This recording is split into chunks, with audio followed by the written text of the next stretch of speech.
Sa iba pang ulat, nagpaalala ang Philippine Heart Association sa publiko na iwasan ang matinding stress ngayong holiday season. Kung paano, alamin natin sa report ni Joseph Parafina.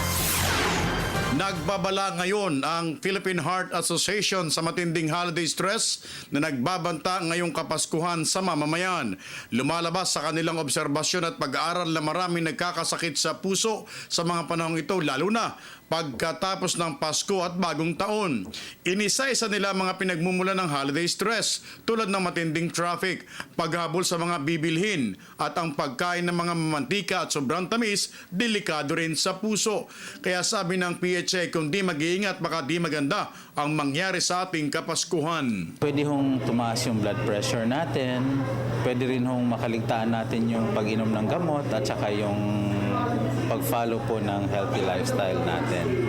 So, kaya huwag na natin dagdagan yung sama sa katawan natin by eating right and continuing with our exercise. Para naman sa Philippine College of Physicians, nananawagan din ng mga ito na panahon na para maging maingat sa mga kinakain ang publiko. Isa sa mga itinuro naman ng PHA sa forum ay pagiging marunong o matuto ang publiko kahit mga bata ng tinatawag na CPR o Cardiopulmonary Resuscitation. Isang pamamaraan po ito para makatulong kung paano maililigtas ang isang pasyenteng inabot ng atake sa puso kapag nasa labas ng bahay o ospital.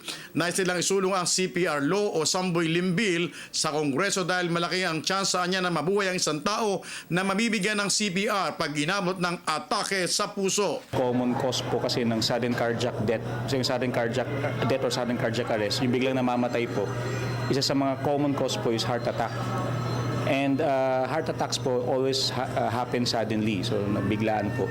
And medyo pag mga season po, Christmas, kahit po after Christmas po ito yung season na talagang syempre kumakain tayo ng marami.